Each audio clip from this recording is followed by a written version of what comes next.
Okey, insyaAllah kita mula perlahan-lahan. Kalau minum air sat lah. Bismillah.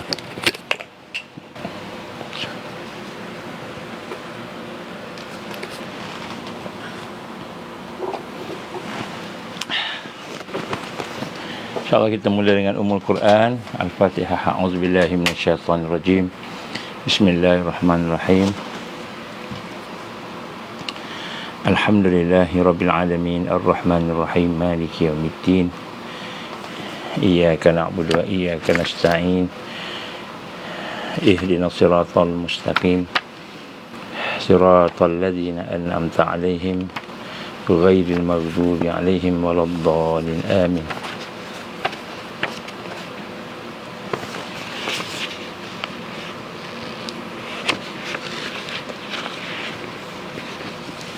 A'udzubillahi as-sami'il 'alim minasyaitonir rajim. Bismillahirrahmanirrahim.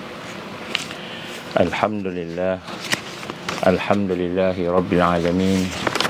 Wassalatu wassalamu ala asyrafil anbiya'i wal mursalin wa ala alihi wa sahbihi ajma'in.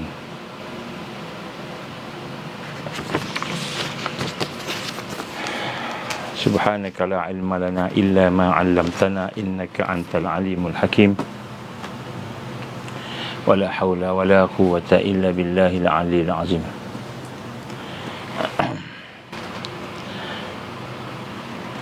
Amma ba'. Assalamualaikum warahmatullahi wabarakatuh. Alhamdulillah. Pertama-tama kita bersyukur kepada Allah Subhanahu Wa Taala diberikan kesempatan pada kita insya-Allah pada malam ini untuk sama-sama kita bertemu kembali dalam satu program kita. InsyaAllah mudah-mudahan program kita mendapat rahmat daripada Allah Subhanahu Wa Taala. Dan insyaAllah pada malam ni kita akan sambung sedikit daripada perbincangan kita berkenaan dengan Al-Usrah Al-Mahdiyin dalam menghadapi arus akhir zaman, untuk berhadapan dengan serangan-serangan dan segala perkara-perkara yang boleh membinasakan orang-orang beriman, insya-Allah. Maka mari sama-sama pada malam ini kita memulakan program kita dengan kita minta ampun kepada Allah Subhanahu Wa Taala, mohon taubat kepada Allah Subhanahu Wa Taala, dengan kita membina satu perasaan bahawa sesungguhnya kita amat memerlukan barakah rahmat Allah Subhanahu Wa Taala, dengan kita bersyahadah kepada Allah Subhanahu Wa Taala. Bismillahirrahmanirrahim. Bismillahirrahmanirrahim. Bismillahirrahmanirrahim. Asyhadu an la ilaha illallah wa asyhadu anna Muhammadar Rasulullah. Asyhadu an la ilaha illallah wa asyhadu anna Muhammadar Rasulullah. Asyhadu an la ilaha illallah wa asyhadu anna Muhammadar Rasulullah. Allahumma salli ala sayyidina Muhammad wa ala ali sayyidina Muhammad kama sallaita ala sayyidina Ibrahim wa ala sayyidina Ibrahim wa barik ala sayyidina Muhammad wa ala ali sayyidina Muhammad kama barakta ala sayyidina Ibrahim wa ala ali sayyidina Ibrahim fil alamin innaka Hamidum Majid. Alhamdulillah. Jadi pertama-tama kita panjatkan syukur pada Allah diberikan kesempatan pada malam ini. Kita mohon kepada Allah, ya Allah, janganlah jadikan dosa kami, janganlah jadikan kelemahan kami, keaiban kami, kehinaan yang ada pada kami, ya Allah, janganlah jadikan segala mungkar yang ada pada kami, rawasib jahiliyah, karat-karat jahilah yang ada pada kami, ya Allah, janganlah jadikan segala keaiban kami, kehinaan kami sebagai penghalang kepada rahmat-Mu, ya Allah, barakah-Mu, ya Allah, hidayah, taufik-Mu, ya Allah, inayah-Mu, ya Allah, nusrah-Mu, ya Allah. Janganlah menjadi sebagai perkara yang menghalang ma'unah dan karamah-Mu. Ya Allah, jadikanlah majlis pada malam ini majlis yang menghidupkan hati-hati kami dan seterusnya memberikan kekuatan kepada kami untuk berjuang perjalan-Mu, ya Allah, fi sabilillah. Alhamdulillah. Qala rabbi shrah li sadri wa yassir li amri wahlul 'uqdatam min lisani yafqahu qawli rabbi zidni ilman amma ba'd. Baik, alhamdulillah. Jadi tuan-tuan puan-puan, pada malam ni kita insya-Allah sambung sikit apa yang telah kita bincangkan semalam berkenaan dengan al-usrah al-mahdiyin. Kita kata keluarga, usrah ni keluarga, keluarga yang mendapat hidayah Allah di akhir zaman, yang mana keluarga itu adalah satu antara benteng, kita kata kuota, perlindung untuk kita sama-sama mendapatkan kita kata rahmatnya, barakahnya daripada Allah, untuk kita berhadapan dengan arus yang ada, dengan berhadapan dengan kita kata Al-Masih Dajjal, Al-Masih Dajjal yang insya-Allah tak lama lagi mungkin akan keluar, insya-Allah. Jadi kita akan berhadapan dengan Al-Masih Dajjal. Jadi pertama-tamanya mari sama-sama kita merasakan bahawa kita amat memerlukan kepada rahmat Allah. Dan macam mana kita mahu mendapatkan rahmat Allah itu, maka hendaklah kita bersama dengan arus kebangkitan.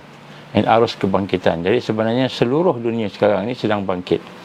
Apakah tanda-tanda kebangkitan itu? Yang paling ketara sekali, tanda-tanda kebangkitan itu ialah kita melihat serangan musuh semakin kuat, serangan-serangan musuh semakin hebat. Itu tanda kebangkitan.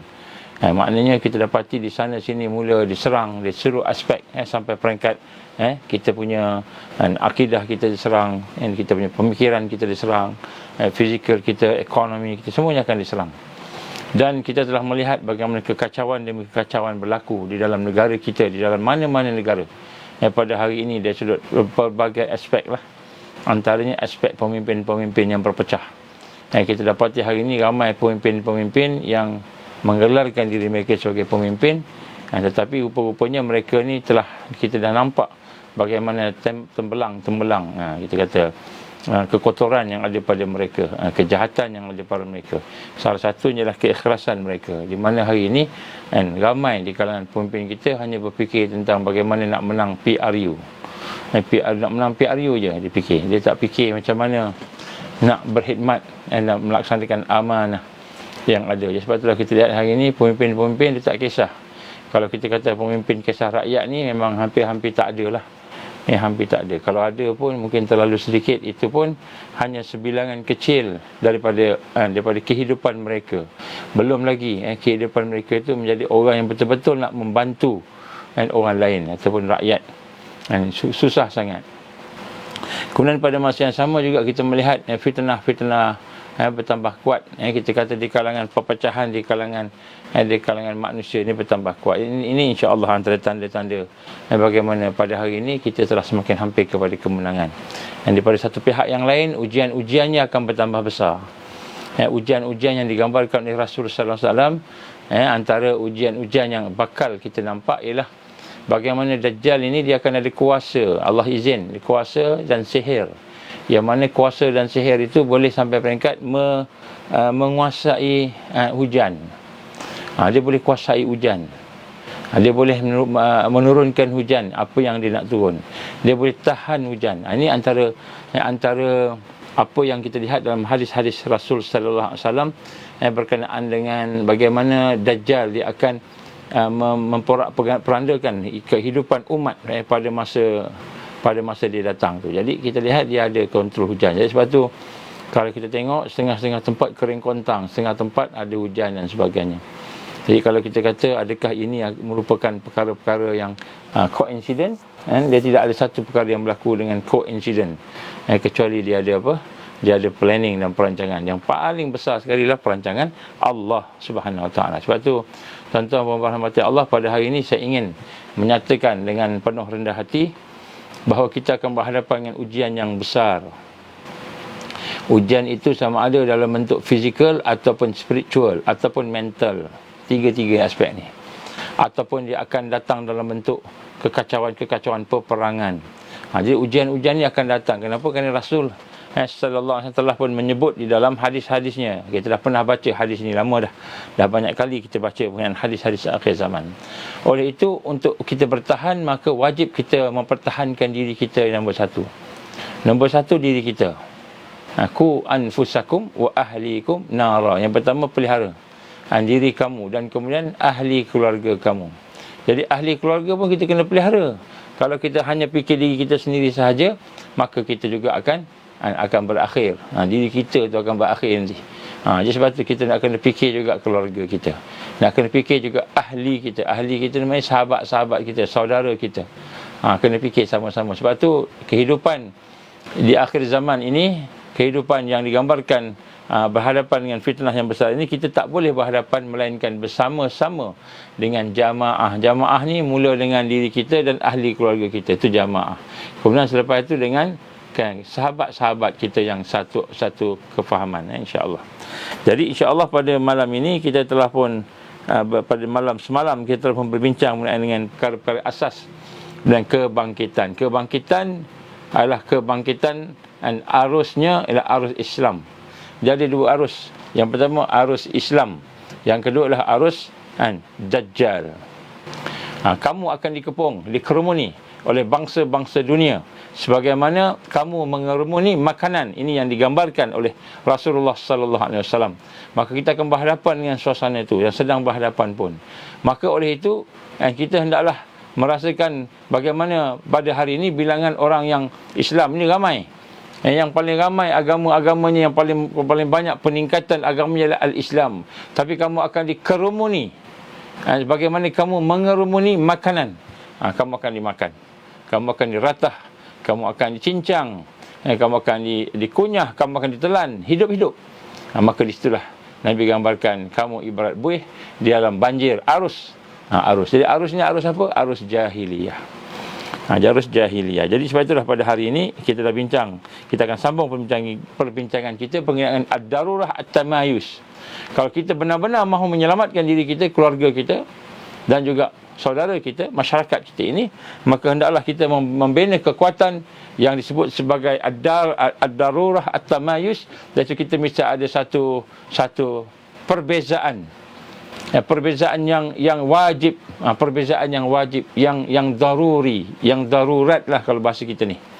Dan kita telah membincangkan bahawa kita kena membentuk arus. Arusnya arus Al-Quran dan arus Sunnah.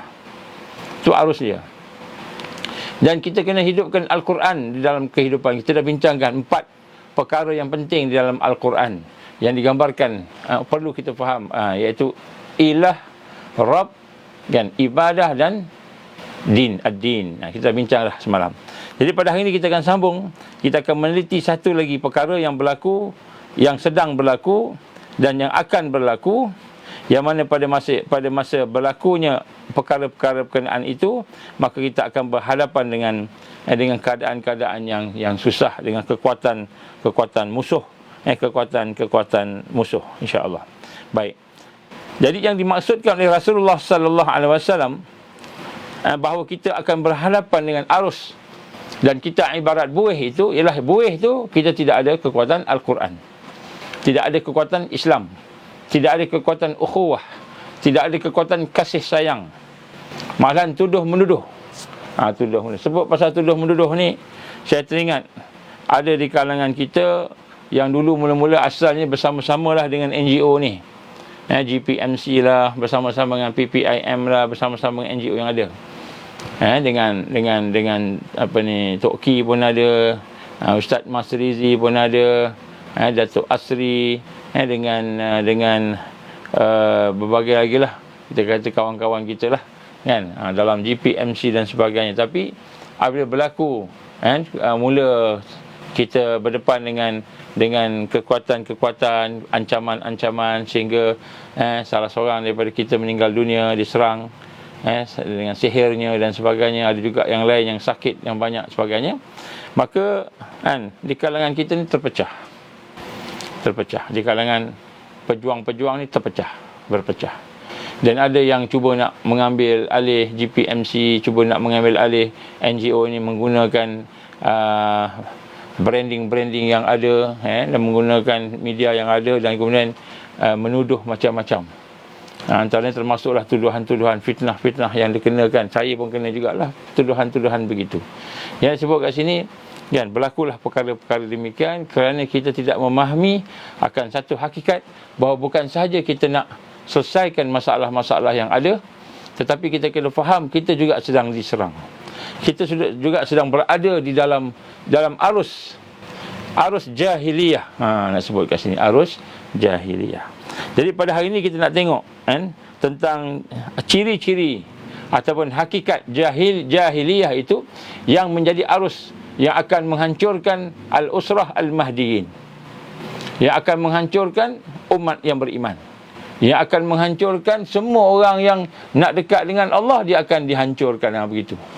Jadi kita akan tengoklah sikit-sikit sebanyaknya, insya-Allah. Jadi yang pertama sekali yang Rasulullah sallallahu alaihi wasallam maksudkan dalam hadis As-Sauban, hadis yang diriwayatkan oleh As-Sauban itu radhiyallahu an, iaitu berkenaan dengan umat Islam akan dikerumuni oleh bangsa-bangsa dunia, dan kemudian umat Islam akan dibuat dengan pelbagai perkara. Tidak ada sedikit pun kekuatan, ibarat buih tadi. Dan ia akan buih yang berada di dalam arus. Itu arus apa tu? Ini kita nak cuba tengok huraian-huraian daripada ulama-ulama haraki, ulama-ulama yang melaksanakan ataupun menjalankan kerja-kerja dakwah, tarbiyah dan jihad fi sabilillah, iaitu ulama-ulama yang muhaqqiqin, yang berjuang. Jadi arus yang dimaksudkan di situ ialah arus jahiliyah yang dibentuk oleh iblis, yang di belakang, dan kemudian selepas itu diturunkan kepada mereka yang berada di hadapan.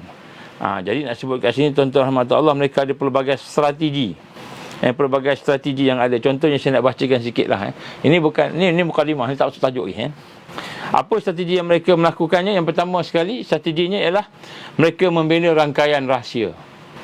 Munafikin, golongan munafikin. Kalau kita tengok orang yang mengkaji, dia sebut secret society. Ini strategi dia. Jadi musuh ni kita tak nampak. Kalau kita nampak musuh, kita boleh lari, kita boleh sembunyikan diri kita. Kalau kita nampak musuh, kita boleh lari, kita boleh sembunyikan diri kita, kita boleh pertahankan diri kita. Ini masalahnya, musuh yang disusun oleh iblis, dan juga kuncu-kuncunya itu, kita tak nampak dia musuh tu, atau kita tak tahu siapa musuh. Kita nampak kawan, kita nampak orang yang dekat dengan kita, orang yang baik, tapi rupanya semua pakat-pakat musuh belaka. Musuh belaka. Mereka membina rangkaian rahsia yang dipanggil secret society network. Ini yang kita sebut Freemason, Illuminati sebagainya. Ini nombor satu. Ini antara strategi mereka. Arus ini dibentuk oleh strategi-strategi yang begini, yang dilakukan. Oleh itu kita hari ini perhatikan ramai yang tewas. Kalau kita tidak mengkajilah realiti yang ada pada hari ini, kita ingat semuanya baik belaka. Memang kita orang baik, memang orang Islam ni orang baik, tetapi bila dia berdepan dengan musuh-musuh yang merancang secara tersembunyi tadi, maka kita kalah.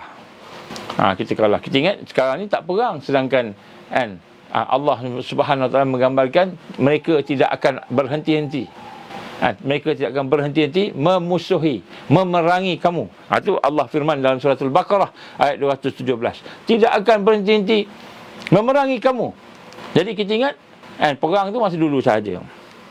Kemudian yang kedua, strategi mereka ialah mereka menggunakan, mereka membina musuh-musuh dari kalangan orang Islam sendiri. Itu yang lagi payah. Yang pertama, dia ni bukan Islam, ataupun dia nampak macam Islam, tetapi bukan Islam. Tapi dia duduk di belakang. Kita tak nampak. Contohnya, mereka mendidik kita punya tokoh-tokoh ulama, tokoh-tokoh umara yang ada, tokoh-tokoh sains yang ada pada hari ini, sehingga melahirkan mereka yang mensyirikkan Allah, sama ada sedar ataupun tak sedar. Kemudian mereka membina musuh-musuh dari kalangan orang-orang Islam sendiri. Siapa dia? Itulah disebut a'imma mudillin, pemimpin yang menyesatkan, tokoh-tokoh yang menyesatkan dari kalangan ulama dan umara. Dan kemudian selepas itu, mereka membina negara-negara yang kuat, yang menyokong mereka. Dia bina rangkaian di kalangan orang-orang lain pula, yang mungkin bukan secret society, tetapi yang telah dipegang tangan mereka, kaki mereka diikat dengan perjanjian-perjanjian, mereka pegang. Jadi mereka membina kekuatan politik. Contohnya Israel. Israel, kita tengok negara Israel bukan musuh kita yang semata-mata, dia hanya merupakan kaki tangan saja kepada iblis. Kemudian selepas itu dia akan, setelah membina pengaruh-pengaruh jaringan kuat tadi, mereka menyerang secara komprehensif. Kita ingat Kita ingat mereka menyerang hanya sekadar bermaksiat je, buat maksiat, berzina lah, berjudi lah, itu kecil-kecil tu.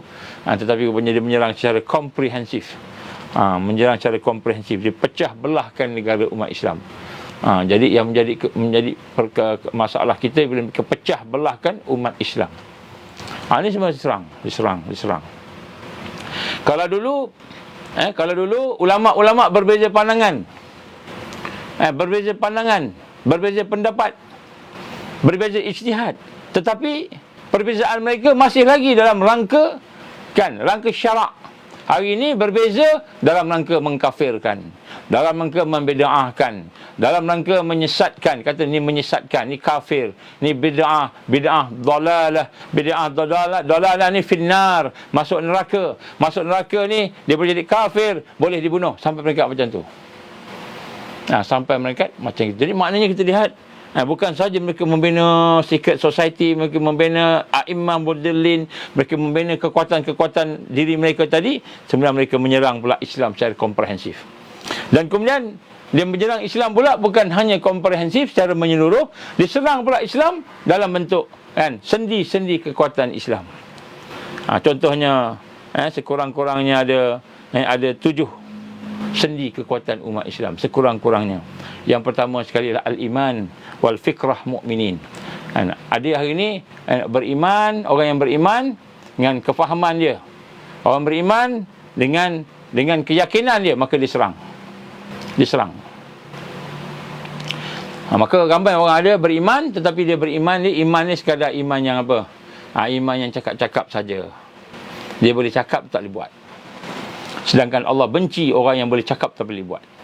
Tapi tak boleh buat. Ya ayyuhallazina amanu, wahai orang beriman, lima taquluna ma la taf'alun. Kabra indallahi an taqulu ma la taf'alun. Ya ayyuhallazina amanu,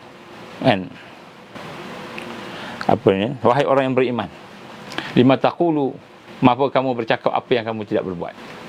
Terlalu amat besar kebencian Allah bagi mereka yang bercakap tapi tidak berbuat. Jadi kita lahirkan orang-orang yang ada iman, tapi iman ni sekadar dekat kepala dia je. Dia rasa-rasa je. Begitu. Tidak kuat secara kekuatan. Dia pecah. Ini sendi kekuatan. Kemudian kekuatan individu diserang. Kemudian keluarga diserang. Masyarakat diserang. Ukhuwah Islam diserang. Gerakan Islam diserang.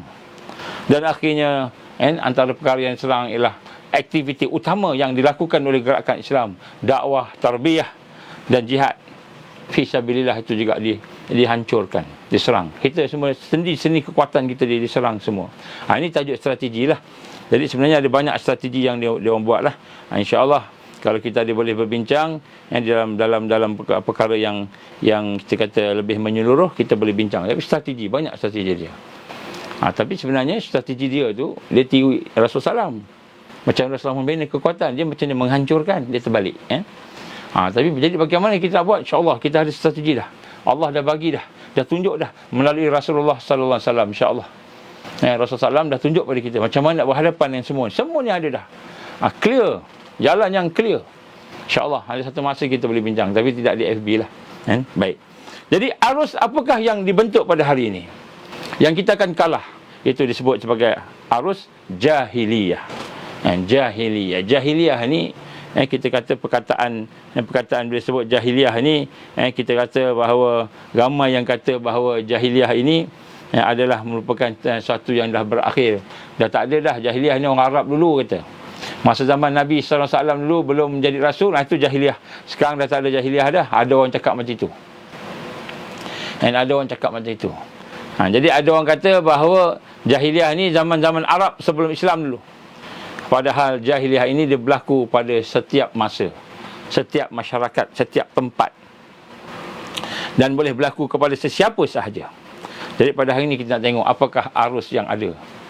Arus jahiliyah ni apa dia? Arus jahiliyah ni yang kalau kita faham, mudah-mudahan kita akan menjadi sebagai senjata kita untuk menjauhkan diri atau mempertahankan diri kita dan keluarga kita daripada serangan arus jahiliyah yang dibuat oleh Al-Masih Dajjal dan tenteranya yang dipimpin oleh Iblis, Iblis laknatullah. Baik. Yang pertama sekali, hakikat jahiliyah ini ialah satu yang yang sangat dibenci oleh Islam. Salah satu yang isytiharkan sebagai musuh ialah kejahilan. Kejahilan. Dan sebenarnya kejahilan ini, jahiliyah ini adalah sumber malapetaka, sumber bencana.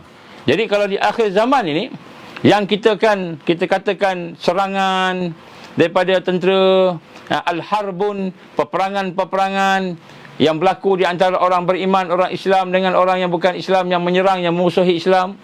Kita kata serangan-serangan berbentuk biological weapon, serangan berbentuk chemical weapon, serangan dalam bentuk kita katakan serangan-serangan ekonomi. Tak lama lagi kita akan berhadapan dengan serangan yang teruk ekonomi, serangan makanan dan sebagainya.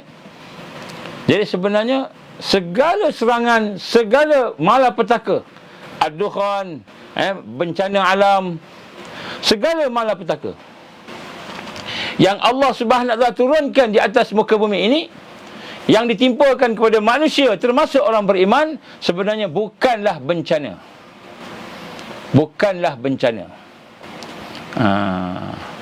Tetapi sebenarnya bencana itu bermula daripada kejahilan, kebodohan kepada manusia yang tenggelam dalam lumpur itu.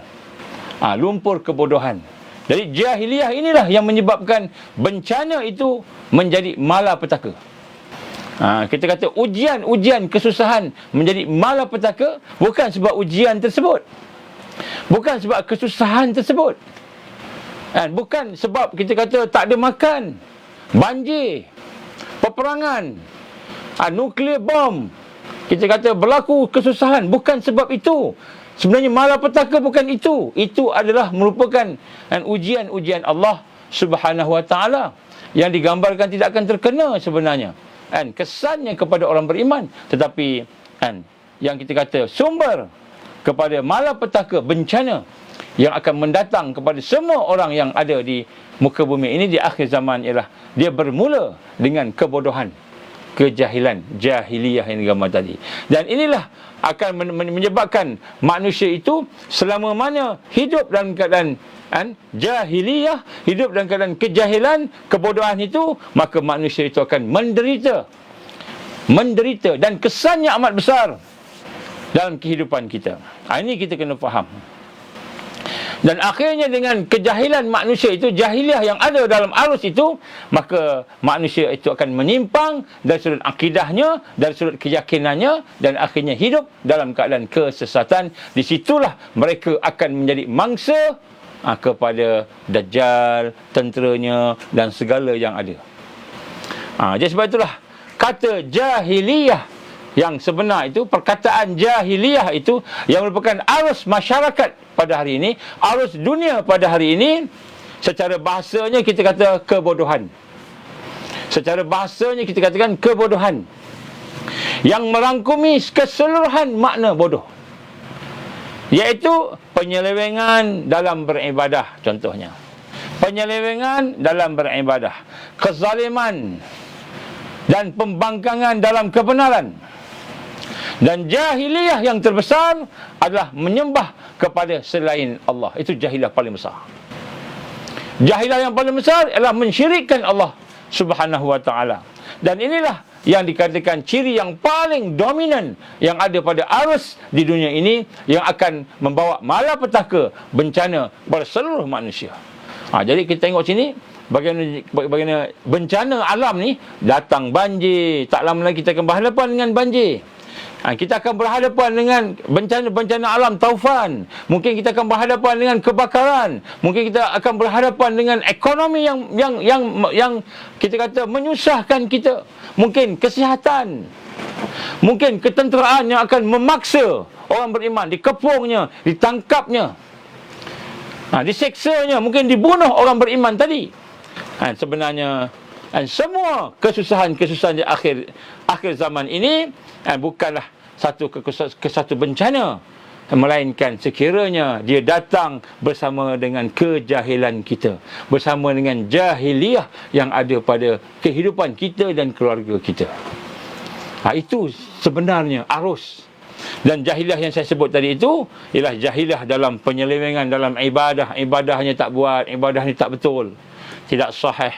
Dan kemudian kezaliman dalam kebenaran. Kita tak ikut kebenaran Allah, kita tidak ikut Al-Quran dan Sunnah.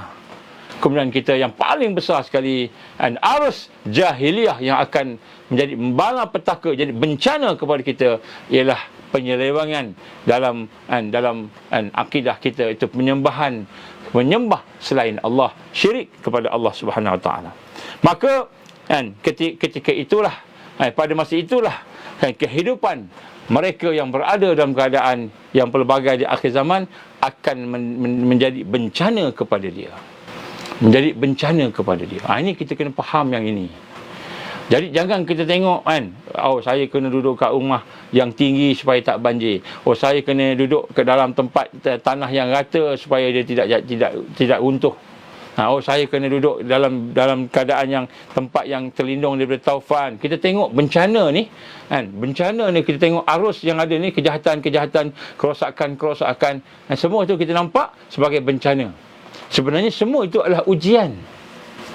Ada orang kena banjir, ada orang kena tanah runtuh, ada orang dah pergi tempat tinggi, tanah runtuh pula, ada orang tempat tinggi lampang, tanah kita kata taufan pula, monsun pula, ribut pula.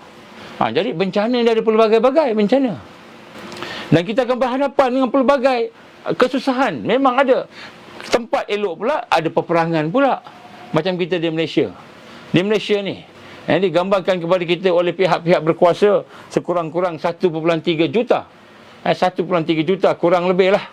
Kan? Kita kata pelancong, quote and quote, pelancong daripada China tak balik, duduk kat sini. Dan digambarkan sebahagian besar daripada mereka adalah tentera. Dan kita mendengar juga ada tentera-tentera Amerika yang dah mula masuk ke dalam negara kita. Untuk melaksanakan dia punya projek, tak tahulah projek apa, projek HARP ke, projek nak bencana alam ke, projek wallah alam, kita pun tak tahu. Jadi kalau kita sebut sini, arus yang ada pada hari ini, bencananya macam-macam bencana boleh datang kepada kita. Tetapi sebenarnya bencana yang ada, kesusahan yang ada, malapetaka yang ada itu, bagi orang beriman, dia tidak akan ada masalah. Sebab apa? Itu memang kehendak Allah, qada dan qadar Allah. Bukanlah maknanya tak takut, bukan maknanya dia tak prepare, tak bersedia, bukan. Tetapi maknanya dia tidak melihat itu sebagai bencana, dia melihat itu sebagai qada dan qadar Allah. Tetapi yang menjadi bencana dan malapetaka yang menyebabkan orang akan dimakan, orang Islam akan dimakan, diratah, yang akan menyebabkan orang Islam ni menjadi rosak, ialah apabila arus jahiliyah yang paling besar, iaitu penyimpangan akidah. Dan kemudian penyelewengan dalam ibadah, kerosakan dalam akhlak. Ini antara arus jahiliyah tadi. Sebab itulah merujuk para ulama kita, walaupun jahiliyah itu asalnya maksudnya kebodohan yang ada kepada bangsa Arab sebelum kedatangan Rasulullah sallallahu alaihi wasallam, tetapi sebenarnya jahiliyah itu adalah merupakan satu yang berjalan sampailah ke akhir zaman. Dia sentiasa ada sebagai bentuk ujian daripada Allah Subhanahu wa taala. Satu hadis Nabi sallallahu alaihi wasallam yang diriwayatkan oleh Muslim, apa dia? Nabi kata ada 4 perkara jahiliyah yang tidak ditinggalkan umat aku akan buat benda ni. 4 perkara ni. Inilah arus yang merosakkan, arus yang menghancurkan kita, arus yang akan menjadikan kita bersifat alwahan, hubbud dunya wa karihatul maut. Cinta dunia, takut mati, benci mati. Padahal kematian itu adalah pintu untuk bertemu dengan Allah Subhanahu wa taala. Pintu untuk dapatkan balasan dan ganjaran Allah dengan redha-Nya, dengan syurganya. Tetapi orang beriman takut nak jumpa mati. Walaupun mati itu sakit. Macam orang nak bersunat, berkhatan. Orang anak-anak kita yang lelaki-lelaki tengok, saya pun sama-sama masa nak berkhatan tu punya bimbang lah. Nak berkhatan, nak sunat tu kan, bimbang. Macam mana ni nak kena potong. Semua kata nak kena potong. Semua pakat takut. Takut belaka. Kita kecil-kecil dulu kan. Takut belaka. Tapi nak kena hadap. Saya ingat lagi pengalaman saya ketika berkhatan masa tu. Pergi ke hospital, abah saya bawa ke hospital. Saya ingat lagi sampai sekarang. Pergi hospital, bukan dekat top modem yang canggih-canggih dah. Hospital biasa ramai beratur macam itu kan. Tunggu giliran seorang-seorang masuk. Sekali masuk 3 orang. Dia ada 3 katil. Ada 3 doktor. Bila masuk duduk dulu atas katil, kemudian baring. Semua pakat baring. Semua muka pucat-pucat belaka. Saya pun duduk masa tu, kita buat-buat berani lah kan. Buat-buat berani. Padahal hati kita berdebar-debar. Nak berkhatan kan. Kemudian doktor kita duduk buat-buat, cakap-cakap ni. Orang sebelah dah mula. Tapi dia tutup tirai. Ada tirai. Tak nampak lah. Ada tirai. Kan. Jadi tiba-tiba menjerit dia. Sakit. Mak sakit. Macam itu jerit. Kita yang belum start apa pun ni.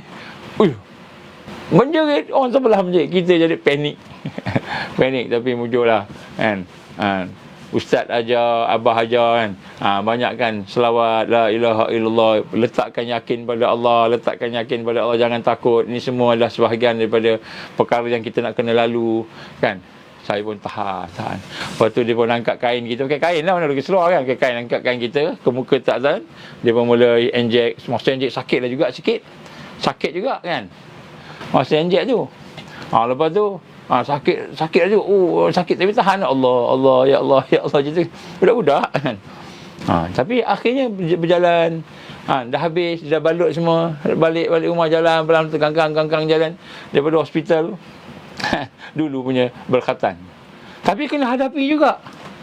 Tak boleh nak tinggal, tak boleh nak lari, tak boleh. Dah kena buat. Gitu kan.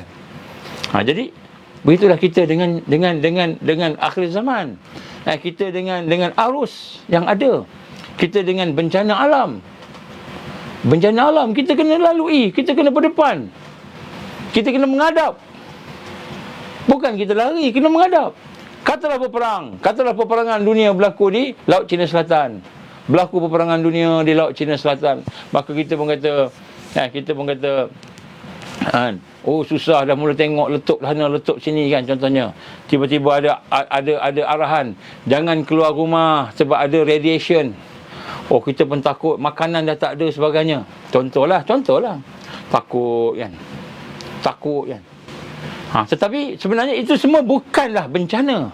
Bencana yang sebenar yang dikatakan arus oleh Rasulullah sallallahu alaihi wasallam itu ialah jahiliyah yang berada dalam keluarga kita, dalam diri kita, dalam sahabat-sahabat kan, masyarakat yang ada. Itu yang bahayanya. Sebab tu Nabi gambarkan kepada kita ada 4 perkara jahiliyah yang tidak ditinggalkan umat aku akan berdepan dengannya. Dalam hadis yang lain juga yang diriwayatkan Bukhari dan Muslim, Nabi sallallahu alaihi wasallam mengucapkan kepada Abu Dzar, dia kata apa? Sesungguhnya pada diri kamu ada sifat-sifat jahiliyah. Jadi sahabat pun Nabi sebut ada juga macam itu. Dan inilah yang digambarkan sebagai jahiliyah. Jadi intinya perkara yang bertentangan dengan ajaran Islam. Segala perkara yang bertentangan dengan Al-Quran, bertentangan dengan hadis Nabi, bertentangan dengan Islam, segala perkara yang bertentangan itu adalah jahiliyah. Itu hakikat dia. Yang paling besar sekali ialah penyelewengan akidah. Akidah kita dengan Allah ni ada krisis. Allah suruh kita solat, kita malas solat. Allah kita suruh kita puasa, kita tak mahu puasa. Bagi alasan macam-macam. Kita kata saya ada gastrik lah, saya ada macam-macam. Jadi kita kata hari ini bagaimana itulah perkara yang digambarkan dan digambarkan dalam ulama-ulama yang lain. Kebodohan ini juga bermaksud sebagaimana yang dihuraikan oleh Muhammad Qutb rahimahullah daripada apa yang dihuraikan oleh Ibn Taymiyah rahimahullah. Dia kata apa? Maksud jahil itu ialah orang yang tidak memiliki ilmu. Dia tak ada ilmu yang boleh menghidupkan imannya, menghidupkan akalnya, menghidupkan dirinya dengan hadis, dengan sunnah Nabi, dan ataupun dia tidak mengamalkan ilmu. Jadi arus, ada 4 arus besar jahiliyah yang digambarkan oleh Allah SWT dalam Al-Quran. Dalam Al-Quran ada 4 tempat Allah gambarkan jahiliyah. Ini arus yang kita kena tengok. Arus. Jadi arus ini adalah arus yang menjadikan kita ni bersifat alwahan, bersifat hubbud dunia, cinta dunia, wa karihatul maut, benci pada kematian. Ini 4 perkara ni. Dalam Al-Quran, perkataan jahiliyah itu disebut oleh Allah sebanyak 4 kali. Dan masing-masing mempunyai konteks yang tertentu, iaitu yang pertama membawa maksud al-yaqin ataupun al-iman, at-tauhid, iaitu keyakinan. Yang kedua dalam bersifat sistem, perilaku, akhlak. Dan kemudian sistem, hukum, dan akhir sekali ialah kehidupan, watak kita, kehidupan syakhsiah kita. Jadi kita akan tengok dengan satu-satu. Jadi sebab itulah jahiliyah ini, arus jahiliyah ini bukan maknanya orang tu tak pergi sekolah, bukan. Bukan maknanya dia tak ambil pengajian Islam dalam dia punya pelajaran, bukan. Bukanlah maknanya dia tak ambil agama Islam. Bukanlah dia tak ambil, kita kata, belajar tentang Islam, tetapi kan jahiliyah ini ialah kebodohan yang berlaku apabila ilmu yang ada itu tidak boleh diamalkan ataupun dia tidak ada ilmu langsung berkenaan dengan al-iman, berkenaan 4 perkara ni. 4 perkara kita tengok. Yang pertama sekali, jahiliyah itu di dalam ketuhanan. Jadi arus yang pertama ialah arus menentang tauhid. Menentang tauhid. Ini jahiliyah. Maknanya kita merasakan bahawa ada Tuhan lain yang sama dengan Allah. Ini jahiliyah. Ini syirik. Boleh tak kita mengagung-agungkan agama lain? Tak boleh. Tak boleh. Kenapa? Sebab Allah gambarkan, wa may yabtaghi ghairal islam dinan falan yuqbala minhu wa huwa fil akhirati minal khasirin. Siapa-siapa yang ambil selain daripada Islam sebagai agama dia, sebagai panduan hidup dia, maka Allah sekali-kali tidak akan terima, dan di akhirat dan di dunia dia akan berhadapan dengan kerugian. Jadi jahiliyah yang pertama sekali ialah kebodohan manusia. Ini arus kebodohan manusia terhadap konsep ketuhanan yang benar, terhadap konsep mentauhidkan Allah. Ini nombor 1. Jadi rupa-rupanya arus yang ada di hadapan kita ini ialah arus di mana manusia mensyirikkan Allah. Mensyirikkan Allah. Sama ada dia mensyirikkan Allah secara tersurat ataupun secara tersirat. Yang nampak ataupun yang cara tak nampak. Yang kasar ataupun yang halus. Jadi jahiliyah yang dimaksudkan arus dalam hadis Nabi yang menggambarkan bahawa orang Islam ibarat buih yang dihanyutkan oleh arus banjir ataupun arus air yang laju tadi. Arus itu yang pertama adalah arus mensyirikkan Allah. Arus yang mensyirikkan Allah yang berada dalam masyarakat kita pada hari ini. Kenapa kamu berpuasa? Kenapa kamu berpuasa? Saya berpuasa supaya badan saya sihat. Supaya badan saya sihat. Puasa kerana nak sihat. Sebab nak sihat, syirik kepada Allah. Boleh tak puasa kerana nak sihat? Kerana sihat puasa? Tak boleh. Tak dapat pahala apa. وَمَا أُمِرُوا إِلَّا لِيَعْبُدُ اللَّهَ مُخْلِصِينَ لَهُ الدِّينَ. Tidaklah diperintahkan kepada kamu melainkan supaya kamu beramal, beribadah dalam keadaan kamu memurnikan ibadah itu, dalam keadaan kamu mengikhlaskan, mentauhidkan Allah. Habis Nabi kata, summu tasihu. Nabi kata, kamu puasalah, nescaya kamu sihat. Betul, puasa tu jadi sihat. Tapi tak boleh puasa kerana nak sihat. Tak boleh. Puasa kerana Allah. Sihat itu pemberian Allah. Bukan puasa kerana nak sihat. Bukan. Dia tak jadi ibadah. Ini arus syirik. Kenapa belajar? Kenapa belajar ke dalam universiti? Kenapa belajar sungguh-sungguh? Supaya saya dapat kerja. Supaya saya dapat kerja. Supaya dapat jadi engineer. Kerana tu saya belajar. Kalau saya belajar kerana Allah, kan, barulah mentauhidkan Allah. Ini belajar pun kerana nak dapat kerja. Ini semua adalah merupakan arus syirik. Ini contohlah, banyak lagi.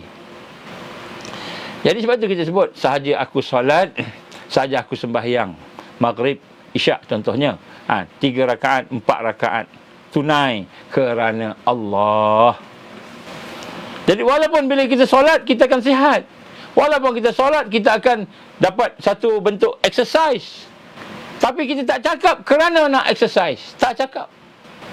Kerana nak sihat, tak cakap. Tak niat pun. Tapi boleh minta tak doa? Boleh. Ya Allah, sihatkan aku ya Allah.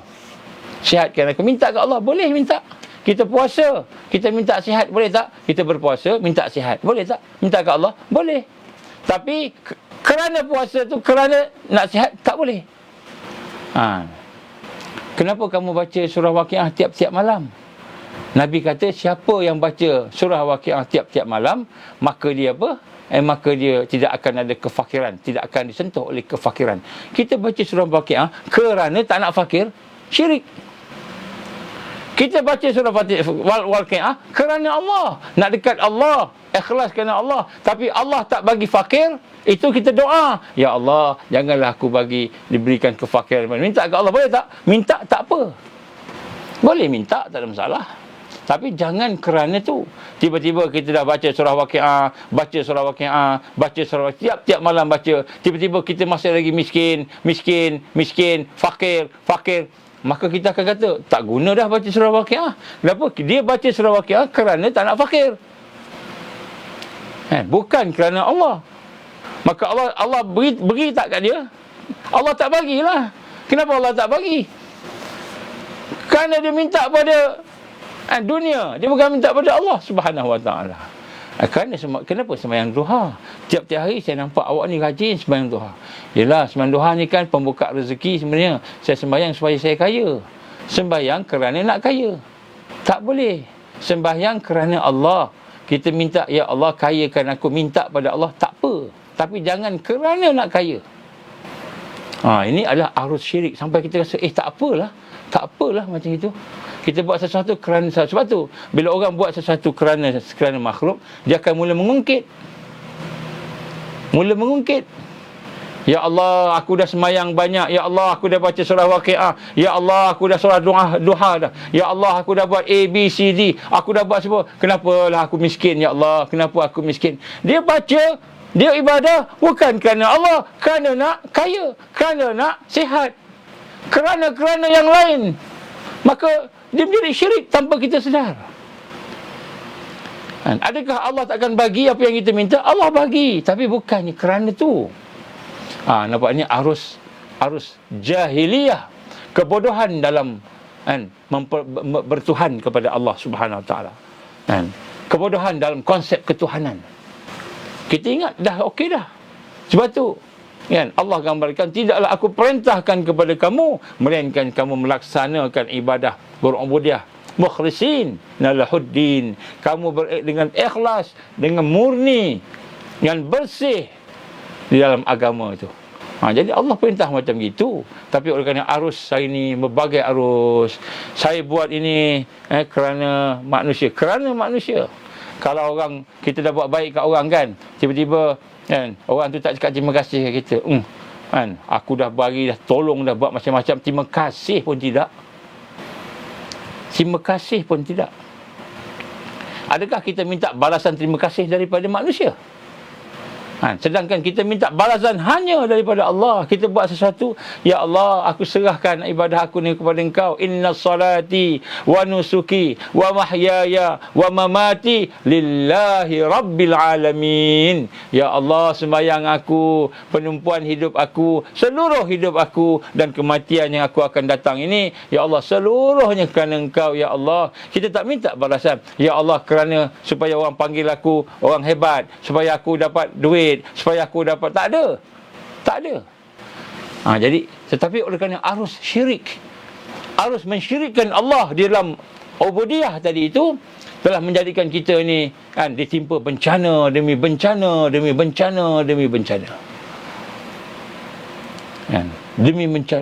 Kita harap manusia, kita berharap pada, sebab tu timbul orang cakap, aku dah buat begini, aku dah buat begitu, engkau ni tak kenang budi, tak kenang jasa. Bukan kita tak kenang budi dan kenang jasa, kenang budi kita kena buat. Tetapi nak sebut sini, jangan minta daripada makhluk. Jadi ini adalah sebahagian daripada arus jahiliyah di dalam ketuhanan, di dalam keyakinan kita kepada Allah Subhanahu Wa Taala. Kita tengok apa Allah gambarkan kepada Bani Israel. Tengok apa Allah gambarkan, subhanallah. Ingat ni surah Al-A'raf ayat 138. Wajawazna bi Bani Israel al-bahra fa'atau ala qaumin ya'kufuna ala asnam lahum qalu ya Musa ja'al lana ilahan kama lahum alihatun qala innakum qaumun tajhalun. Dan kami telah seberangkan, kami telah bawa Bani Israel menyeberangi laut. Laut apa ni? Laut Merah, yang tempat Fir'aun tenggelam tu. Dan Allah gambarkan, dah bawa dah Bani Israel keluar daripada penguasaan kejahatan Fir'aun. Fir'aun jatuh tenggelam dalam Laut Merah. Maka sampailah mereka kepada satu kaum, sampai kepada satu kumpulan manusia. Nampak ni Bani Israel dengan Nabi Rasul Musa alaihissalam. Maka sampai tengok orang tu menyembah berhala. Maka apa yang dikata oleh Bani Israel? Qalu ya Musa, mereka berkata, wahai Musa, ij'al lana ilahan kama lahum ilah. Wahai Musa, buatkan kepada kami satu Tuhan sebagaimana Tuhan yang ada pada mereka ni, berhala-berhala, supaya kami boleh sembah Tuhan tu. Nampak? Bani Israel ni, Nabi Musa AS dah bawa mereka mentauhidkan Allah. La ilaha illallah, sama je macam kita. Asyhadu an la ilaha illallah, sama. Tetapi tiba-tiba bila berjalan, jumpa orang menyembah berhala, Bani Israel minta kat Musa, ya Musa, buatlah kepada kami satu Tuhan berhala. Sebagaimana mereka sebut ni ada Tuhan belaka, nampak ada Tuhan tadi. Maka apa kata Nabi Musa? Qala innakum qaumun tajhalun, kamu ni adalah kaum yang bodoh. Nabi Musa kata, kamu ni kaum yang bodoh, tajhalun, jahiliyah ni. Jahiliyah ni kamu ni. Padahal Allah dah selamatkan mereka daripada Fir'aun. Padahal Allah SWT yang maha berkuasa menunjukkan kehebatannya sebagai Tuhan yang Esa. Al-Wahidu Ahad, As-Samad, lam yalid wa lam yulad. Tiba-tiba dia minta berhala daripada Musa. Ini bodoh. Allah gunakan perkataan tajhalun, jahil, kamu ni jahil. Jadi di sinilah kita lihat bagaimana Allah menggunakan perkataan jahil ni, bodoh ni, pada mereka yang mengambil asnam, berhala-berhala selain Allah di atas muka bumi ni. Hari ini kita hormat bos sampai takut, kita takut diberhentikan kerja. Hormat bos kita sampai buat maksiat. Sembahyang pun tak, sembahyang tak. Kenapa? Bos tak kasih sembahyang.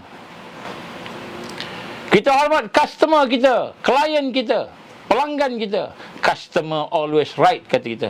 Pelanggan semua betul. Walaupun pelanggan tak betul, membawa kepada kekufuran, kita tetap menghormati pelanggan. Tak apalah, kita hadiahkan dia, kita buat macam-macam yang maksiat. Walaupun itu benda yang maksiat, kita buat kerana pelanggan always right, customer always right. Nampak? Ini semua arus syirik. Ada pula satu lagi, kan, Malaysia boleh, kita boleh, saya boleh, tanpa ada dipadanya itu insya-Allah, dengan izin Allah. Saya boleh, Malaysia boleh, itu arus syirik. Arus syirik tu. Saya boleh, kita lupa boleh kita tu insya-Allah, biiznillah, dengan izin Allah. Ini semua arus jahiliyah. Jahiliyah dalam ketuhanan. Ini semua arus. Sampai doktor-doktor kita pula, bila nak merawat, nak mengubat, dia cakap dengan pesakit-pesakitnya. Dia kata apa? Yang ini makan pakcik, ubat ni makan pakcik. Kalau tak makan tak sembuh. Kena makan, baru sembuh. Ubat yang menyembuhkan. Ini arus syirik. Inilah arus yang digambarkan Rasul sallallahu alaihi wasallam, yang menyebabkan kita menjadi buih yang boleh dipecahkan oleh tak payah berlanggar batu pun dah boleh pecah. Macam samalah dengan Bani Israel tadi. Padahal dia dah nampak dah. Kita kata Fir'aun tenggelam, Allah tenggelamkan Fir'aun. Sebelum Fir'aun ditenggelamkan di Laut Merah tu, laut tu dia belah dua, dengan tongkat Nabi Musa alaihissalam, laut terbelah. Wah, subhanallah, subhanallah, subhanallah. La ilaha illallah. Mari kita seberang laut ini dengan kita memuji Allah. Subhanallah, hasbunallah wa ni'mal wakil, hasbunallah wa ni'mal wakil. Semua pakat zikir mereka. La ilaha illallah, la ilaha illallah, menyeberangi laut merah. Tidak ada Tuhan, tidak ada yang berkuasa, tidak ada yang memberi rezeki, tidak ada yang memberi nyawa, tidak ada yang memberi kesihatan, tidak ada yang memberi kekuatan, tidak ada yang memberi kita bersandar. Illallah, melainkan Allah. Semua pergi. Tiba tempat yang ada kaum menyembah berhala, tiba-tiba diminta kepada Musa AS, ya Musa, buatkanlah kami berhala macam tu, yang diorang sembah tu, yang diorang sembah. Ni kamu bodoh, kata Nabi Musa AS. Allah firman dalam Quran. Ini jahiliyah. Jadi arus yang ada pada hari ini kita tak perasan. Kita tak perasan. Oh, rupanya ni syirik. Oh, rupanya syirik ni. Rupanya kita ni telah memperduakan Allah. Mengiktiraf ada kuasa lain yang lebih hebat daripada Allah. Mengiktiraf satu yang memberi rezeki kepada kita selain Allah. Ini arus syirik ni. Ini arus. Inilah arus yang akan menghancurkan umat kita. Yang akan menghancurkan keluarga kita. Kan? Iaitu jahil di dalam ketuhanan. Ini maksud jahiliyah. Bodoh di dalam ketuhanan, dalam keyakinan. Kita tak faham apa itu ilah. Tak faham apa itu Rabb, macam yang kita sebut semalam. Tak faham. Kita yakin dengan sistem. Kita kata saya nak berniaga. Macam mana nak berniaga? Yang pertama sekali, berniaga ni kita kena ada modal. Itu nombor satu. Betul? Yang pertama, berniaga kena ada modal. Macam mana nak dapat modal? Saya ni bukan ada harta apa. Kita pergi bank, pinjam kat bank. Kenapa? Sebab sistem kita ni capital debt. Kan? Modal yang berasaskan hutang. Capital debt. Ini ekonomi kita pada hari ni, capital debt. Kena berhutang baru boleh berniaga. Kalau berhutang tu qardul hasan, berhutang tanpa riba, tanpa interest, tak apa. Ini berhutang dengan riba. Dan Allah dah isytiharkan perang pada riba. Sebab itulah hari ini kita kaya tak? Kaya. Orang berniaga kaya, banyak hartanya, tanahnya, rumahnya, keretanya, tetapi tidak ada barakah untuk mendapatkan rahmat Allah. Kenapa? Kerana semua dia ada riba. Allah dah isytiharkan riba. Sebab itulah selagi kita berusaha yang berasaskan kepada riba, selagi itulah kita tidak boleh mengalahkan sistem jahiliah. Tak boleh. Tak boleh nak mengalahkan sistem jahiliah. Sebab itulah mereka rancang, iblis rancang supaya umat Islam ni mengambil riba. Kenapa? Supaya mengambil riba, supaya kita tak boleh menang lawan dia. Tak akan menang. Tak akan menang. Kenapa? Kita mengambil asbab yang menyebabkan asbab yang Allah dah isytiharkan perang. Allah isytihar perang kepada mereka yang telah melaksanakan riba. Maka kita menjadikan riba sebagai asas kita. Beli rumah dengan riba, beli kereta dengan riba, kahwin dengan riba, semua dengan riba. Akhirnya kita nak lawan jahiliah, takkan lawan. Sebab tu kita tengok orang-orang bukan Islam, Cina, India, yang kaya-raya semua, semuanya berhutang belaka. Mereka menjadi hamba sistem, hamba kepada iblis tanpa sedar. Inilah arus yang ada pada hari ini. Dan kita ni buih. Kenapa buih? Baru nak keluar daripada sistem sikit je, saya nak kena hijrah lah. Tapi macam mana nak hijrah? Ustaz, saya ni rumah saya berhutang lagi ni, tak lepas ni. Tak boleh nak hijrah. Memang tak boleh hijrah selagi kita terikat dengan riba. Tak boleh hijrah. Habis nak buat macam mana? Kena ikut solusi yang kita cadangkan dalam Ansar. Jadi nombor satu, kerana kita telah mengikut arus yang mensyirikkan Allah. Arus yang mensyirikkan Allah ini adalah merupakan arus yang paling besar sekali, yang menyebabkan orang Islam menjadi munafik dan orang Islam menjadi musuh Allah tanpa sedar. Tanpa sedar. Ada seorang mencerita kepada saya, ada dua orang ni profesor, dua-dua dia pensyarah universiti. Dia beli rumah besar, rumah banglo hebat, macam istana jugalah, besar. Maklumlah dua-dua ni orang besar lah, orang profesional. Beli, tapi tiap-tiap hari bergaduh dengan isteri dia. Bergaduh dengan isteri dia. Bergaduh. Akhirnya dia perasan. Sejak dipindah rumah ni bergaduh aja. Panas. Ni bukan ada jin setan, bukan 5G ke, bukan. Ni memang bergaduh. Jadi tengok-tengok, akhirnya dia tukar rumah. Buang rumah, beli rumah lain dengan cash. Dia beli rumah kecil sikit lah. Dia ada duit, orang ada duit. Beli cash, beli tak ada hutang-hutang ni. Maknanya rumah tu memang rumah tu, Allah izin, dalam rumah tu tak ada bergaduh, tak ada apa, sejuk aja, bahagia, aman, damai. Kenapa? Tidak ada riba, tidak ada sebab riba. Ini kita susah nak buat ni. Kenapa susah nak buat? Sebab kita dah duduk di dalam arus. Kita duduk dalam arus yang menentang Allah, arus yang berperang dengan Allah, arus riba. Dan kita tak rasa kita berperang dengan Allah. Kita ingat kita nak perang dengan Dajjal, tapi rupanya kita berperang dengan Allah. Kita mensyirikkan Allah Subhanahu Wa Taala tanpa sedar. Sembayang kita ada syirik, puasa kita ada syirik, baca Quran kita ada syirik. Kita tidak mendekati kita diri dengan Allah Taala. Ini satu perkara, ini arus yang ada. Kalau saya sebut ni macam susahnya. Inilah kita duduk di akhir zaman. Dalam suratul Baqarah ayat 67 Allah kata apa? Allah firman, wa iz qala Musa liqaumihi innallaha ya'murukum an tazbahu baqarah. Qalu atattakhizuna huzwa. Qala a'udzu billahi an akuna minal jahilin. Ini lagi sekali Allah menggunakan perkataan jahiliyah. Apa dia? Dan ingatlah ketika mana Musa AS berkata pada kaumnya, innallaha ya'murukum, sesungguhnya Allah memerintahkan kamu supaya kamu menyembelih, antazbahu baqarah, kamu menyembelih lembu. Lembu betina, baqarah ni lembu betina. Qalu, maka mereka berkata, atattakhizuna huzwa, kamu nak main-mainkan kami ke ya Musa? Ini Allah perintah. Bani Israel kata apa? Kau nak main-main ke nak cari lembu betina, nak sembelih, pasal apa pula? Macam itu kan. Padahal nak buat yang itu, tapi kenapa minta sembelih lembu? Allah perintah. Qala a'udzu billah an akuna minal jahilin. Aku berlindung daripada Allah, daripada kamu ni orang-orang yang jahil, orang yang bodoh, jahiliyah.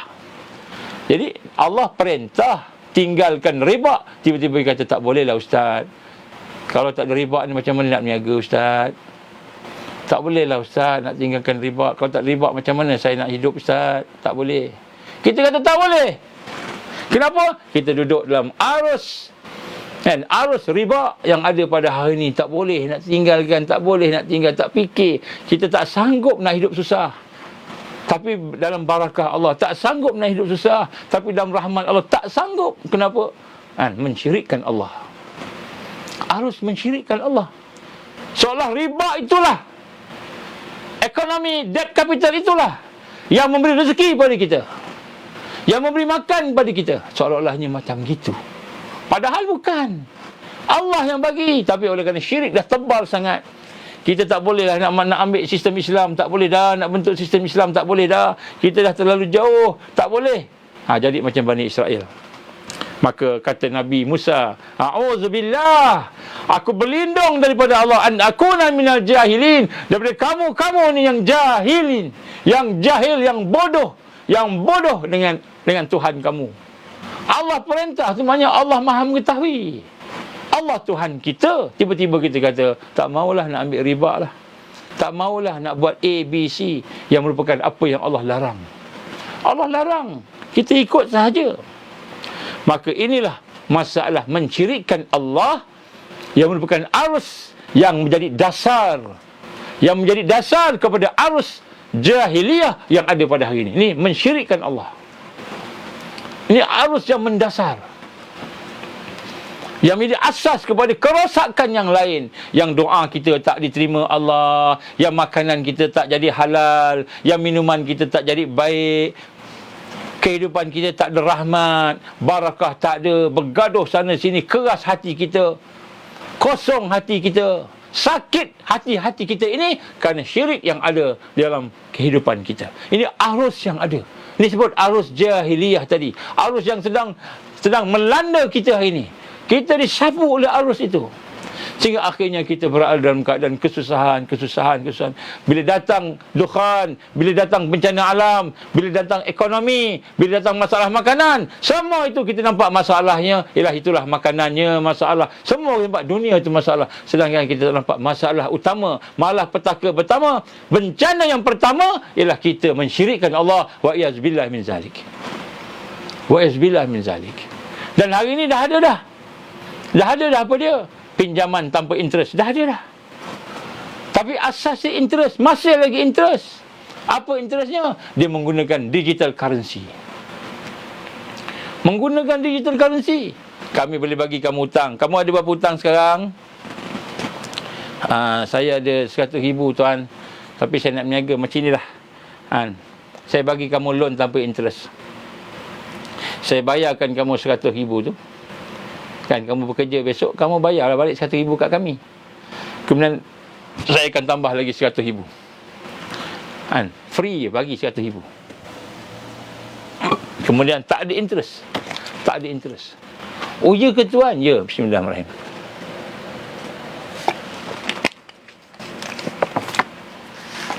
Apa syaratnya? Syaratnya duduk dalam sistem kami, Central Bank Digital Currency. Duduk dalam digital currency. Ikut apa yang kita nak. Kita pun bolehlah bayar hutang. Dia number saja. Dia bagi kita nombor aja. Kita pun kata dah percaya, baguslah, kita pun ambil. Malaysia ni dah hutang trilion. Hutang di Malaysia trilion. Maka bila World Bank, International IMF, International Monetary Fund menawarkan kepada kita, okey, kamu hutang 1 trilion ke Malaysia? Okey, kami bayar semua hutang kamu. 1 trilion, 1 berapa trilion, 1.5 trilion, kami bayar 1.5 trilion. Bayar, maknanya kosongkan, zero hutang. Kemudian selepas itu buat apa? Selepas tu kan, kami bagi lagi 1 trilion supaya kamu boleh berjalankan ekonomi kamu. Tapi syaratnya duduk di bawah kepimpinan kami, ekonomi kami, digital currency yang kami kontrol. Itulah bunga yang lebih teruk daripada interest yang ada sekarang ni. Kita akan duduk di bawah dia, tak lepas-lepas sampai bila-bila. Maka akhirnya dia akan panggil, okey, kita akan bagi Universal Basic Income, UBI. Apa Universal Basic Income ni? Universal Basic Income ni, setiap satu keluarga kita akan bagi berdasarkan merit social credit. Merit social credit, apa yang ada pada mereka. Kalau dia baik, dia tolong orang, dia dapatlah 3,000 rentas, bukan RM lah, tak jadi RM, jadi rentas. 3,000 ataupun SDR, unit dia bukan RM dah, bukan dolar dah, SDR ataupun rentas kalau Malaysia, MY. Rentas, kita bagi 3,000 rentas satu kepala, satu keluarga. Daripada 3,000 tu, kamu boleh beli roti, boleh beli air, susu, boleh beli makanan, boleh beli pakaian, boleh beli apa semua. Kita bagi. Kamu tak payah apa-apa. Tapi syaratnya apa? Syaratnya kamu kena kerja kuat lah, buat baik lah. Dan kemudian kamu bayarlah besok balik duit-duit itu kepada kami. Sementara itu, tanah kamu jadi cagaran kepada kami. Harta kamu jadi cagaran kepada kami. Tapi kamu duduklah. Tanah kamu duduklah. Harta kamu gunalah. Kamu guna semua macam biasa. Cumanya kami ni kan owner kepada dia. Kamu guna. Bila kamu boleh bayar besok, kamu bayar. Sampai mati tak boleh bayar. Social credit score. Ya, betul. Social credit score. Ini bila kita mula mensyirikkan Allah, Allah menghantar arus lagi. Akhirnya kita tak boleh keluar daripada mereka sampai mati jadi hamba kepada sistem jahiliah. Ini dasar sistem yang mensyirikkan Allah Subhanahu Wa Taala, tidak akan lepaskan.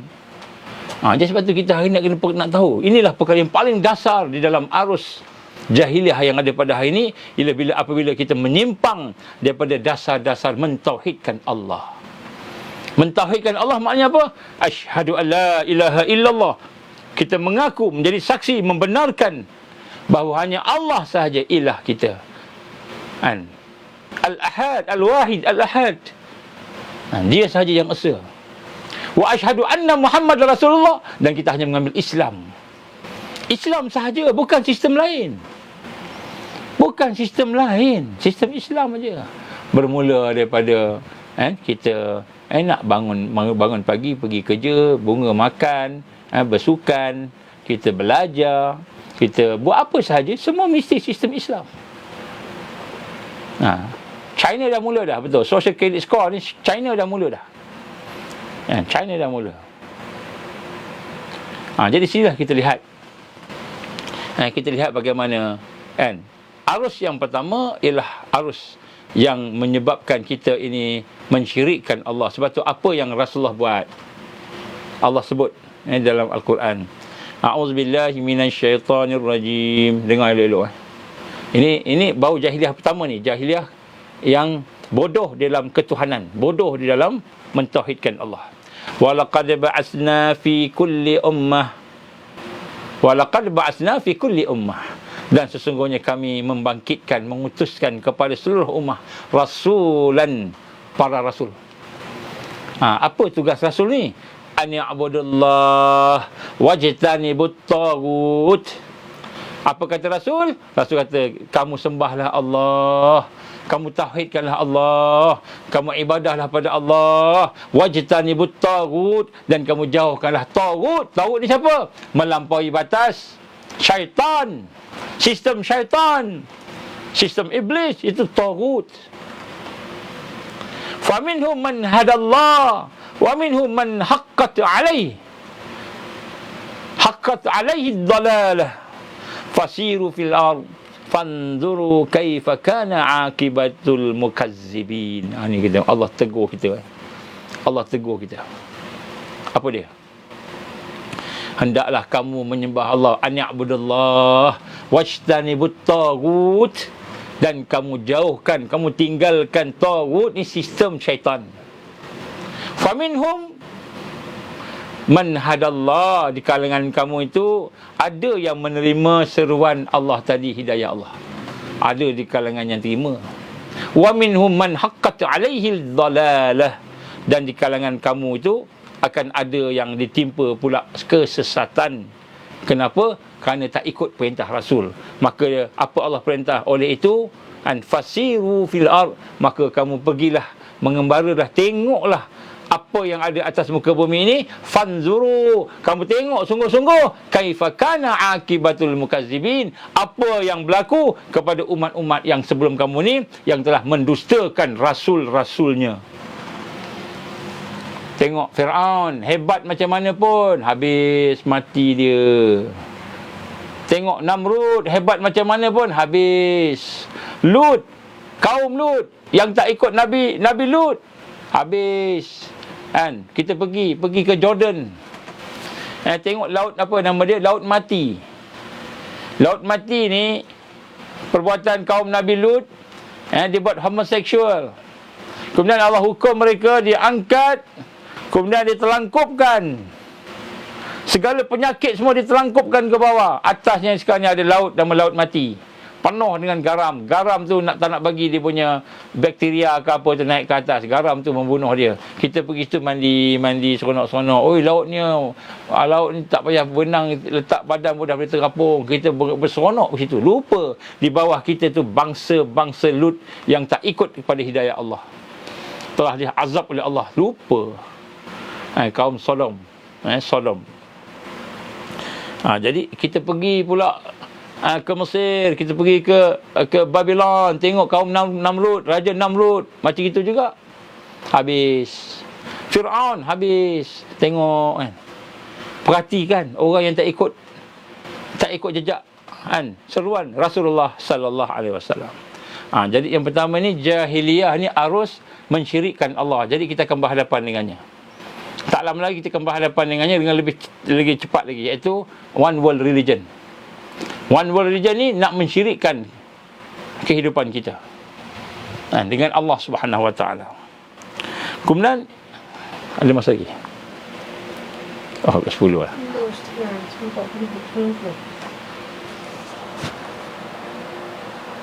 Besok kita sambung nombor 2. Dia ada 4 arus ni. Arus pertama yang kita sebut hari ni, mensyirikkan Allah. Jahiliyah yang menjadi arus yang memakan iman, akidah, pemikiran yang mentauhidkan Allah tadi. Sehingga akhirnya kita hidup bersama dengan sistem yang tidak Islam. Dan kita redha dengan sistem yang tidak Islam. Subhanallah, subhanallah, subhanallah. Ya Allah, jauhkanlah kami daripada arus ini. Jadi kita lihat akhir-akhir ini kan, one world religion kan, one world religion telah diketengahkan. Maka one world religion ni akan mengumandangkan kan, arus mensyirikkan Allah. Mensyirikkan Allah. Jadi insyaAllah kita akan sambung apa dia jahiliyah, yang arus jahiliyah yang kedua, ketiga dan keempat. Kita akan sambung insyaAllah, no? Dan kita kena tengok balik sungguh-sungguh arus ni. Kalau tidak, kita akan dimakan oleh dukhan. Kita ingat, ya Allah, aku syukur, ya Allah, Engkau jadikan aku Islam, Engkau jadikan aku faham hadis-hadis Nabi. Subhanallahil malikul quddus, Rabbul Quddus. Kita kata dukhan datang dari rumah baca-baca, rupanya kita syirikkan Allah tanpa sedar. Wa iyazbillah min zalik. Jadi pertolongan Allah tak bersama kita. Tak bersama kita. Doa kita Allah tidak mustajabkan. Permintaan kita Allah tidak kabulkan. Ibadah kita Allah tidak terima. Kenapa? Sebab syirik yang kita tak jaga tadi. Kita tak perasan, rupanya kita mensyirikkan Allah. Sebab tu kita kena mentauhidkan Allah. Kena belajar macam mana cara nak menegakkan, mengisbatkan rukun-rukun syahadah.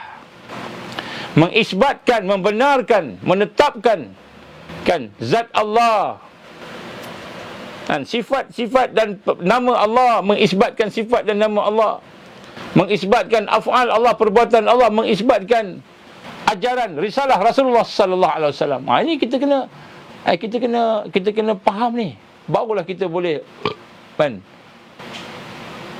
keluar daripada arus mensyirikkan Allah yang ada ni. Sebab tu Ansar kita menekankan mentauhidkan Allah. Bukan sekadar kita duduk dalam tarbiyah aja. Oh, saya dah ada program, saya dah ada ceramah, saya selalu tengok FB, saya selalu buat benda-benda gini. Tidak, kita kena proses tarbiyah sungguh-sungguh. Perlu ada murabbi yang memimpin kita, mendidik kita. Perlu ada orang, ada mursyid yang boleh memberi cahaya, membawa cahaya kepada kita, menyedarkan kita, irsyadul mujtama', menyedarkan masyarakat berlaku dengan sebab adanya kekuatan tauhid, mentauhidkan Allah. Kita kena belajarlah balik. Sebab harus hari ni belajar sifat 20, belajar nama-nama Allah, kenal semula Allah Subhanahu Wa Taala ni, dia bukan jadi aula, jadi perkara yang utama. Yang menjadi utama hari ni, belajar macam mana nak dapat ekonomi, belajar macam mana jadi usahawan, belajar macam mana jadi petani moden, belajar macam mana nak hidup dengan baik. Itu yang kita jadi keutamaan. Mentauhidkan Allah belakang, tak belajar pun tak apa. Sedangkan arus yang ada pada hari ni, arus yang mensyirikkan Allah. Dan kita duduk dalam arus, kita tengah berenang ni, berenang, tenggelam, bangun sekejap, menapas, tenggelam ni apa? Ni banyak benda-benda yang mensyirikkan Allah duduk dalam hidup kita. Kita ibadah tak kerana Allah. Emosi kita diikat bukan dengan iman. Pemikiran kita bukan diikat dengan Quran. Hidup kita tidak diikat dengan saksiah Islam. Tidak diikut dengan pembentukan tarbiyah yang tersusun, munazamah. Tidak ada. Yang ada hanyalah sekadar dengan ceramah-ceramah. Kita ingat cukup dah. Tak cukup. Dia kena ada amalan, pengisian. Kena ada pengisian, kena ada amalan. Kena berjumpa sekurang-kurang sekali jumpa. Sebab tu saya ajak jumpa. Mari kita jumpa. Bila ada program, mari kita datang jumpa. Berbincang sekurang-kurangnya kita dah berjumpa lah dengan orang soleh-soleh yang ramai ni. Banyak ni. Cari orang soleh-soleh sekitar kita ni, yang siddiq, yang benar. Kerana kita duduk dalam arus yang mensyirikkan Allah. Arus yang menenggelamkan, mentauhidkan Allah, yang tak kenal Allah. Sebab tu kita belajar jadi syirik, bekerja jadi syirik, beribadah jadi syirik, sampai beribadah jadi syirik. Kenapa? Arus syirik menguasai kita. Kita tak boleh keluar. Kenapa? Kita tak faham kita sedang diserang Akidah. Jadi bila Dajjal datang, bila tenteranya datang, kita ingat kita dah bersama dengan Allah. Rupanya hati kita jauh daripada Allah Subhanahu wa ta'ala. Mensyirikkan Allah tanpa sedar. Wa iyazbillah min zalik. Ini satu perkara yang penting, tuan-tuan, puan-puan sekalian. Satu perkara yang amat penting. Kita takut besok bila datanglah, kita kata Dajjal 3-4 tahun ke, wallahu alam lah bila nak sampai tu. Datang-datang kita masih mensyirikkan Allah. Kita tak bersihkan hati kita, akidah kita, pemikiran kita, tidak betul-betul mentauhidkan Allah. Kita masih menerima sistem manusia sebagai sistem hidup kita. Sedangkan sistem manusia itu adalah sistem yang mensyirikkan Allah Subhanahu wa ta'ala. Kita tak nafikan ada kebaikan. Yang baik itulah hikmah yang hilang pada orang Islam. Tetapi asas kepada kebaikan yang ada di depan kita adalah mensyirikkan Allah. Sebab tu kita kena minta ke Allah. Minta ke Allah Subhanahu wa ta'ala. Sebab tu kita heran kenapalah anak-anak kita belajar Quran, anak-anak kita belajar hafal Quran, tapi tak jadi, tak ikut Allah. Rupanya ada syirik dalam diri anak-anak kita. Kenapalah anak kita tak jadi, tak boleh menghayati Quran, tak boleh menjadi orang yang soleh? Kenapalah kita sendiri tak boleh nak meningkat? Rupanya ada syirik banyak dalam hidup kita. Syirik ni yang kita kena kenal. Kerana dia akan menjadi, dialah arus. Kita ni ibarat buih yang tak ada apa-apa ni. Bila tidak ada akidah dan iman yang kuat, maka ketika itu kita ni buih yang boleh pecah. Anytime kita pecah. Sebab tu kita kena minta ke Allah. Apa kita kena minta ke Allah? Ya Allah, ya Allah, jadikanlah hati aku ni hati yang bersih, yang beriman dengan iman yang sepenuhnya. Minta ke Allah. Ya Allah, berilah petunjuk kepada aku supaya aku dapat mentauhidkan Kau, ya Allah. Minta ke Allah. Nombor satu, minta ke Allah. Jangan minta pada manusia. Jangan minta pada manusia. Jangan minta pada ustaz. Jangan minta pada Allah. Ustaz ni kan, yang ada ni bolehlah sekadar asbab, tapi yang memberi sebab, musabbib itu Allah. Kita minta ke Allah. Allah yang bagi. Sebab tu ada di kalangan kita ni yang dah mengikut dah. Sebagian kita ikut dah. Saya ingat lagi ada di kalangan kita yang ikut tamrin mula-mula sama-sama. Kita belajar tentang perkataan jahat. Kita belajar tentang mentauhidkan Allah. Tetapi Allah uji. Yang mengikut program, ada yang kena sihir, ada yang saka, mengganggu, sakit. Allah uji sakit. Maka kita mencakap sakit itulah azab Allah. Sakit itulah membuktikan yang ajaran itu salah. Padahal bila kita berburuk sangka dengan orang yang saleh, berburuk sangka dengan Islam, berburuk sangka dengan Allah, Allah akan datangkan balak yang lebih besar. Apa balak yang lebih besar tu? Kita semakin jauh daripada Allah.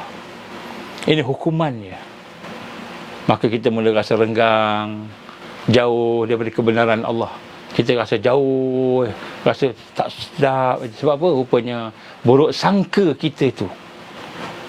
Buruk sangka kita tu menyebabkan Allah pisahkan kita dengan orang yang soleh. Sedih, kita sedih. Kita sedih, memang sedih. Kan? Tapi apabila kita memilih untuk bersama dengan arus masyarakat yang mensyirikkan Allah, maka itu pilihan Allah Subhanahu wa ta'ala. Itu semua kehendak Allah Subhanahu wa ta'ala yang kita pilih. Jadi sebab tu kita minta ke Allah supaya Allah berikan kekuatan kepada kita, kebersihan kepada kita. Ya Allah, tunjukkanlah aku al-haq itu hak, yang batil itu batil. Minta Allah petunjuk supaya kita tidak tertinggal. Sebab makin lama makin dekat ni Dajjal nak keluar ni. Kalau Dajjal keluar, kita masih mensyirikkan Allah, kita bimbang, tak survive, kita tak selamat kita daripada arus kesesatan.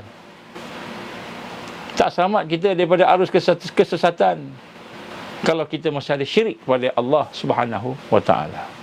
Ini kita kena tengok balik, insya-Allah. InsyaAllah kalau ada kesempatan kita akan sambung lagi. Besok ada kuliah duha. Kuliah duha, insya-Allah mungkin saya sambung tajuk ni, tajuk jahiliyah, arus jahiliyah. Saya akan sambung sikit lah, mungkin nombor 2, atau kalau sempat nombor 3 dan nombor 4, kalau sempat lah. Saya tak sempat. Saya akan sambung besok pagi pukul 10 pagi insya-Allah. Saya ada kuliah duha di LPP, Menara LPP, insya-Allah bersama sahabat-sahabat kita di sana. So insya-Allah kita akan sambung sikitlah tajuk ni malam ni. Arus jahiliyah. Yang pertama ialah arus kejahilan, kebodohan dalam bertuhan, dalam ketuhanan. Yang kedua, kebodohan di dalam perilaku dan akhlak. Ini kita akan bincang besok insya-Allah. Macam mana kita dah jadi umat hari ni dah jauh. Wa ijazubillah min zalik.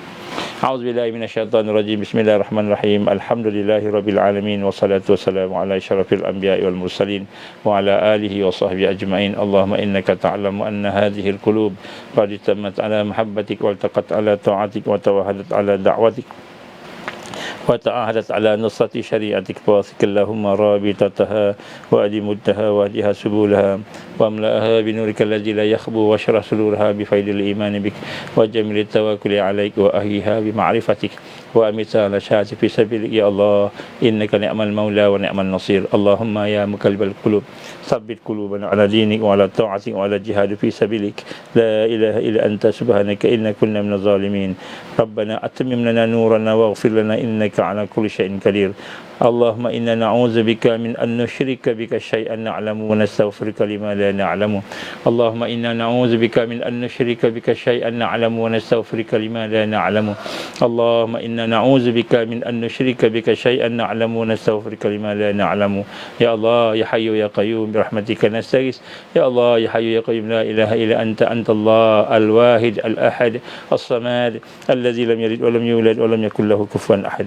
ربنا تقبل دعاءنا. ربنا آتنا في الدنيا حسنة وفي الآخرة حسنة وقنا عذاب النار. ربنا تقبل دعاءنا إنك أنت السميع العليم وتب علينا يا الله إنك أنت التواب الرحيم. وصلى الله على سيدنا محمد وعلى آله وصحبه وبارك وسلم. سبحان ربك رب العزة عما يصفون وسلام على المرسلين والحمد لله رب العالمين. سبحانك اللهم وبحمدك أشهد أن لا إله إلا أنت أستغفرك وأتوب إليك. بسم الله الرحمن الرحيم. والعصر إن الإنسان لفي خسر إلا الذين آمنوا وعملوا الصالحات وتواصوا بالحق وتواصوا بالصبر. InsyaAllah esok pagi pukul 10 pagi ada kuliah duha. Saya akan sambung tajuk ini insyaAllah. Wabillahi taufiq wal hidayah. Assalamualaikum warahmatullahi wabarakatuh.